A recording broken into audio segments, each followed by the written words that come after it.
Hey, I'm writing this bit here after I wrote this review. I just wanted to point out how I predicted this. Here you go. I have in mind is a form that allows Luffy to do all of these at will with no effort, no stamina drawbacks, nothing like that. A fruit that breaks all limits and would truly make Luffy someone worthy of being called a sun god. He can move as fast as he wants, hit as hard as he wants, and change his size and shape to what he needs it to be at will. Oh, and I also said this. I believe we will see an awakening akin to the Ultra Instinct awakening, with Luffy's actual form not changing, rather there will be some cool aesthetic difference about him, such as the Ultra Instinct glow that Goku achieves. I'm not saying Luffy is going to achieve Ultra Instinct, that would be ridiculous. I'm just saying the introduction to Luffy's awakening may be something similar to what we saw in Dragon Ball Super, with the tables turning and Kaido not being able to land a hit on Luffy. So yeah, enjoy the review. What's going on, everybody? The chapter just dropped. My name is Firedog, and I'm losing my mind. Chapter 1044, Liberation Warrior, is without a doubt the chapter of the decade. I'm gonna skip past the cover story. It's been great so far, but this chapter is far more important.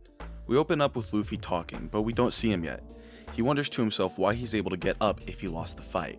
He mentions how he suddenly feels so much joy and bursts out into laughter. As he is laughing, huge amount of Conqueror's Haki is being shot everywhere. There's black lightning literally shooting out of Luffy's body. We see that Zunisha is still out in the sea by the world government ships, and then it cuts to Momonosuke, who is visibly shaken from the previous chapter's revelation. He asks Zunisha if she means Luffy, to which Yamato is shocked. Now, I'm gonna step back real quick. Holy fucking shit, my guy. It's been a long 2 weeks since 1043 came out, and I really don't think any of us saw this coming. All of us were dead set on Luffy having the Jushi fruit, but right now I'm not sure if that's what it is. We cut to the pleasure hall, where Sanji is being taken care of by Some, the woman that Queen had attacked. Suddenly, he sits up and looks up, sensing that Luffy is still alive. Kid, Law, Hyogoro, Marco all sense Luffy's presence. Marco tells Nami and Tama, who were hugging each other in grief, that Luffy is alive, and both of them light up after hearing this news. And this is where shit is about to get real, as we cut to the room of authority in Pangaea Castle. The Gorosei are discussing the current state of the situation at Wano, one of them asking if it's worth it to lose a top agent in CP0 and anger one of the emperors. Dreadlock's Gorosei replies that it is worth it, given the future that this situation may lead to. Gandhi Gorosei chimes in, explaining how the world government had always tried to keep the Gomu Gomu no Mi with them, but it always seemed to have slipped out of their grasp. The one with the big beard thinks that the devil fruit has a mind of its own, and we get the big revelation, as the Gorosei with that spot on his head states that Zoans have a mind of their own, and the fruit in question has the name of a god, stating that the other name for the Gum Gum fruit is, and well then the blonde Gorosei interrupts him, the mythical Zoan hito-hito no Mi model Nika. Then, Oda treats us with an amazing double-page spread of Luffy dancing in front of the moon exactly like Sun God Nika, laughing. The Gorosei continues, saying that his body has the properties of rubber and he can fight in any way he wishes, making people smile wherever he goes. He's the warrior of liberation, also known as Nika the Sun God. He continues, saying that an awakening of the fruit gives the rubber body even more strength and freedom, and it is said to be the most ridiculous power in the world. That more strength and freedom line makes me think we're about to see a Luffy who can change his form at will, like I've been saying in my previous videos.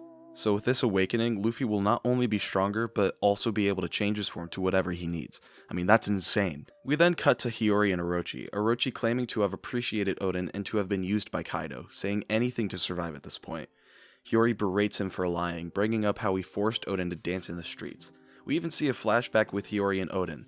Hiyori asks Odin if he is okay with the fact people ridicule him, and he explains that he is, because he has his family. We cut back to the present, and Orochi continues to plead, saying Odin was such a great samurai, and as a shogun, he will honor her father. This part's pretty cool. She removes her mask and proclaims her name, showing and stating her pride in having the name Kozuki. She continues to berate Orochi when suddenly a tiny version of Kanjura's Kazunbo appears in front of Orochi, stating it had failed. Orochi tries to command it to burn Hiyori to death, stating that this is the luck of the strongest. However, it does not follow his command and instead approaches him, lighting him on fire. Hiyori states that the dawn will come and that Kozuki's house will always keep its promises. Honestly, I'd be lying if I said this isn't a fitting way for Orochi to die. And I remember when I read the chapter when he started the fire, I mean, I can't remember exactly which chapter that is, but I remember reading that and wondering if it was going to backfire and end up killing him. I mean, he tried to burn Wano and is now paying for it. We then cut to the roof of Onigashima and we see Luffy. He thinks to himself saying, I feel like I can do anything I want. My heartbeat sounds so fun. This is my highest peak. This is gear 5th. and at the same moment, he blasts conquerors through the roof with black lightning shooting everywhere.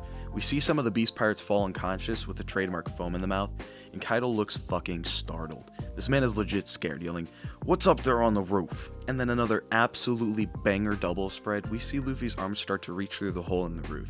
I don't think I could possibly understate how fucking huge Luffy's arm is, as he's literally grabbing Kaido in his dragon form with no problems. Everyone is shocked. Kid, Law, Chopper, everyone is seeing this. Luffy pulls Kaido back up to the roof and then increases his muscle mass. Now before I get into this next scene, do you remember what Luffy did to Oars in Thriller Bark when he went into his monster Luffy form or shadow Luffy form, whatever you want to call it?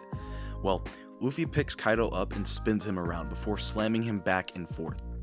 This shit is just like Monster Luffy or Shadow Luffy versus Oars, but this time everything has had a more cartoony feel about it. When Kaido was being thrown around, his eyes were bulging out of his face, and after being thrown around, he has like the cartoony dizzy look about him, you know what I'm talking about? Luffy cannot stop laughing, and Kaido, regaining his senses, bellows out in joy, "Straw Hat, you are alive, thank you, I'm not gonna do a good impression," before launching a Boro breath at Luffy. Luffy, seeing the fireball coming towards him, screams in surprise with his eyes popping out, just like a cartoon. Luffy grabs the ground, turning it to rubber and stretching it in front of him. The Boro breath collides with the ground, and Luffy pulls the ground tighter, which bounces the Boro breath back to Kaido. Finally, here right near the end of the chapter, we do see his full appearance. Luffy's hair looks like flames, not like how they were in Snake Man, it actually looks like fire. He has that steam collar thing around his neck and arms like he did in Year 4, and his eyebrows look just like Sanji's. Well, okay, not just like, they kind of look like curled rubber, but it's in like the style that Sanji's is. And his eyes have a ring around them like Snake Man, which makes him look like an actual crazy person.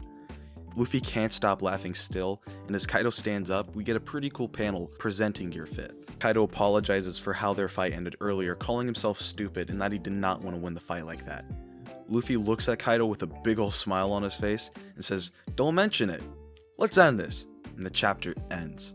Without a doubt, like I said at the beginning of this video, this chapter is one of, if not the best of the decade. A lot of us in the community were dead set on Luffy having the Jushi Logia, and for a bit there I did too, but looking back at my videos, I can't help but to feel like I predicted this partly, specifically in my Legendary Devil Fruit and Living Legend Luffy videos.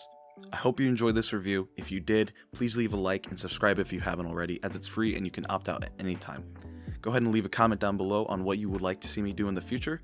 I have a couple big projects that I'm working on right now, as well as a podcast, and I think I'm going to make a Discord server soon. So with that being said, I hope you're all happy and healthy, and I'll see you in the next one. Later.